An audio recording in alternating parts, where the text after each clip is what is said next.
Yo, what's going on, guys? Welcome back to the channel. I am JT Goonie. Today we're going to be going over the absolute best controller settings that you can be using to improve your gameplay and obviously just kind of fine-tune everything to how you like to play. If you guys enjoyed today's video, make sure you guys slap that subscribe button, smack the like button. We're on the road to 1,000 subscribers. We just recently hit 600, so thank you guys so much for that.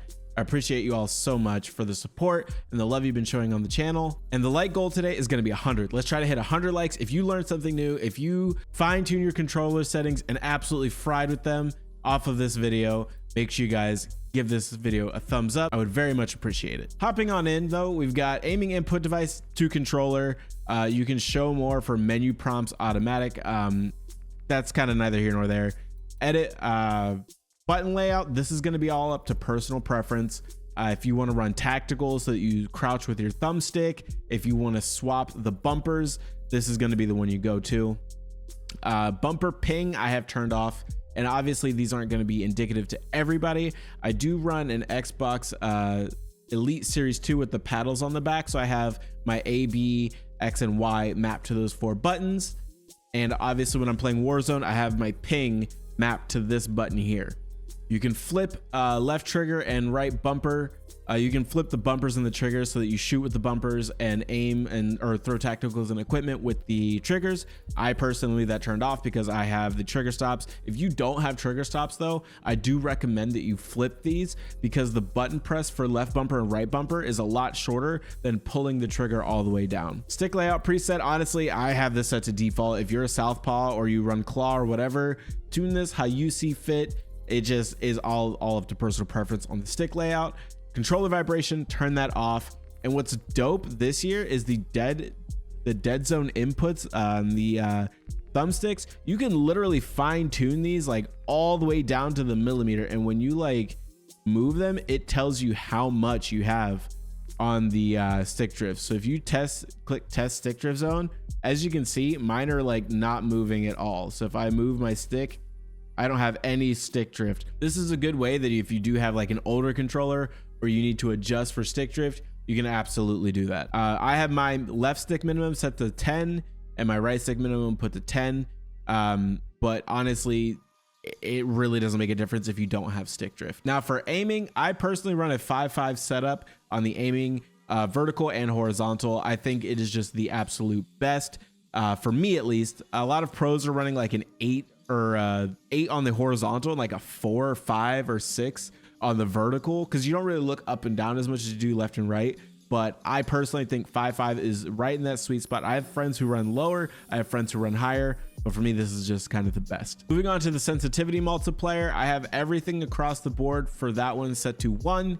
I don't really need, you know, anything like that. I do actually think that the air kill streak sensitivity multiplier, if you drop that down a little bit, it'll help you control those cruise missiles and stuff just a little bit better, but I'm gonna leave mine at 1. For the vertical aim axis on foot, leave them all set to standard. If you want my honest opinion, this is just to invert it, so pushing up on the D-pad makes you look down, pushing down on the D-pad makes you look up. I think that standard across the board is just what you should.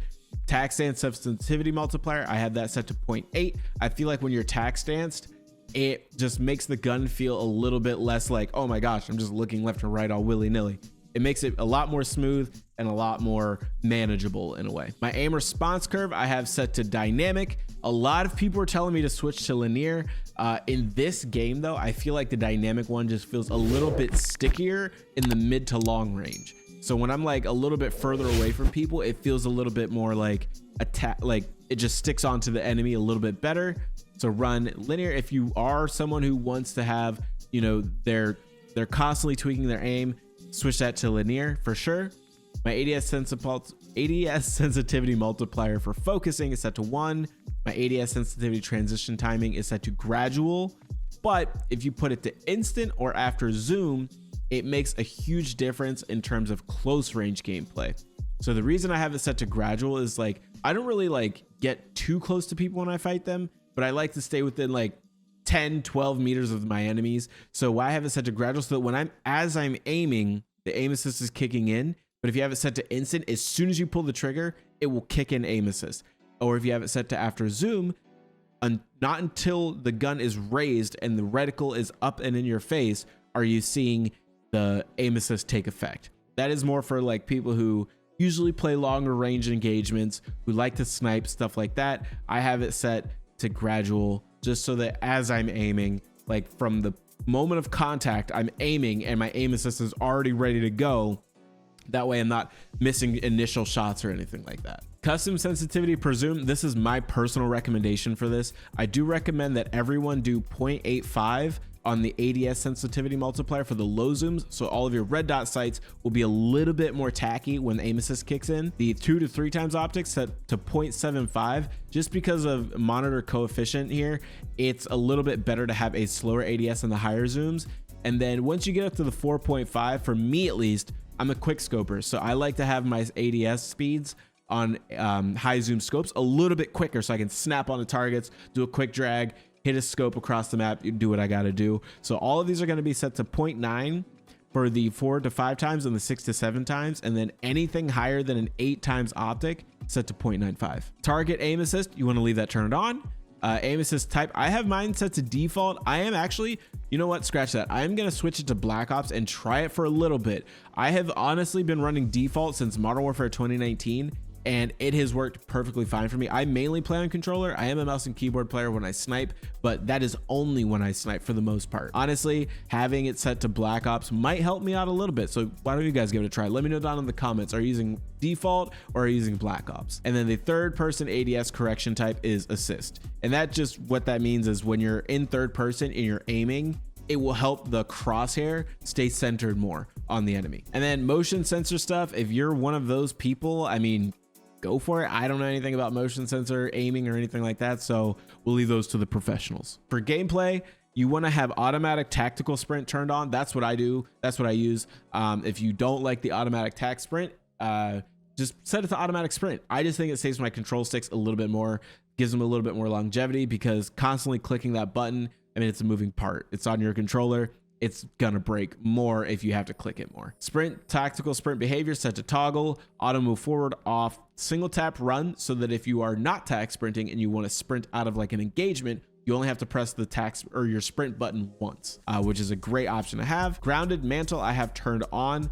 That way, when I am on the ground and I jump, it'll mantle whatever's in front of me. And then airborne automatic mantle set to partial. Leave it at partial because it will only mantle if you activate it when you're jumping towards the object in question. It won't just automatically make you jump up. You're in the middle of a fight and you do the wall hang thing, which I think is so stupid. I hate it. So I have the automatic ground mantle / hang turned off. That way, when I am mantling over something, it won't do the wall hang. It'll just straight up mantle me. Slide behavior, we have set to tap to slide. That way you only have to tap the button once to slide. Plunging underwater, set to free. That way all you have to do is kind of like go, like pull your stick down, and you don't have to like hold A or hold B to swim up and down. It just makes it more, you know, accessible in terms of swimming. Parachute auto deploy, plane only. Honestly, I think so. Off parachute will never auto deploy. Turn it off. Turn parachute auto deploy off. I thought it was plane only would be like when you're jumping off of like a resurgence or something like that, but turn it off. Turn it off. We've got the sprinting door bash. I have it turned on. That way you can surprise enemies. If you need to peek a door, crouch and just aim down sights and peek the door. Ledge climb mantle behavior, or ledge climb behavior rather. Sorry.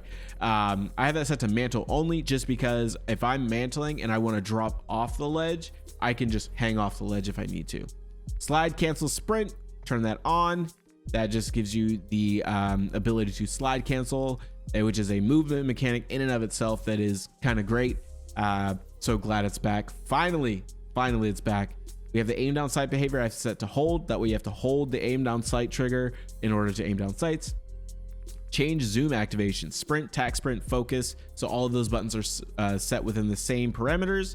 Equipment behavior, I have it set to hold. That way I can hold my grenades and cook them if I need to, or stow them if I want to as well. Weapon mount activation, I have it set to ADS and then my melee button.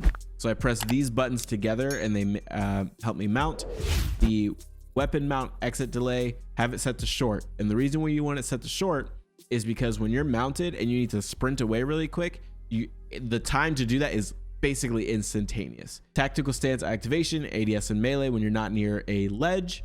And then we have the tack stance behavior on toggle. That way you never, ever, ever have to worry about accidentally being in tack stance when you spawn or if you swap weapons or something like that. Interact / reload behavior, I have it set to prioritize reload. That way I am always reloaded and I never accidentally pick something up off the ground. You don't have to worry about that. Armor plate behavior, apply all. It's the same we've been using for the past like few years. Honestly, never change this one. ADS stick swap. This will make it so that when you aim down sights, the movement stick will be your right stick and the aiming stick will be the left stick. I have it set to off. That is a backwards thing for me, I guess. No, thank you. The backpack control will be stick. That way, when you pull up your backpack, you can just use a thumbstick really quick and swap between the items in your backpack. Super clutch. We've got the depleted ammo switch. I have that set to turn on so that when I'm out of ammo in one weapon, it'll automatically switch weapons. And when you're using this perk that gives you faster weapon swap speed, this comes in pretty handy. C4 quick detonation, 1 by 1. That way you can throw a C4, detonate it, and then throw another one and detonate them separately. You don't have to throw both. Manual fire behavior, you want to have press. Honestly, hold is probably what you should be running. That way, if you're using a single fire weapon, like a pistol or something, you can just hold the trigger and it'll cycle it at the default fire rate, unless you have attachments that will increase the fire rate. Vehicle behaviors, this is for cars, tanks, planes, whatever, you know what I'm saying, all the vehicles in the game. Vehicle camera recenter, short delay, so that when you're not looking around, it'll just automatically recenter itself in a short amount of time.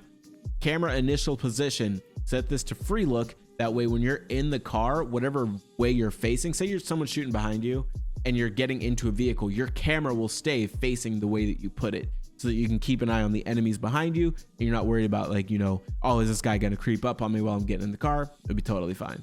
Lean out activation is just the melee button. Bound to that is probably the absolute best. And then overlay behaviors, scoreboard and attack map, I have it set to toggle. That way you don't have to kind of hold the button down. You can do other things while you're you know, have your tack map up or whatever and the stats screen. Ping wheel delay, I have it set to moderate. I don't use the ping wheel. I just have the double tap to danger ping on my controller set to short. That way all I have to do is tap the button twice in quick succession and it pings the closest thing. That way I'm not focused on pinging and doing everything else that's on the controller. Kill streak wheel behavior, I have it set to hold. That way if you want to use a kill streak, you just hold the kill streak button and it'll pull up all of your kill streaks. You use them, excuse me, and that'll be that. So that is, in a nutshell, the best controller settings for Modern Warfare 3. Let me know what setups you guys are running in the comments down below.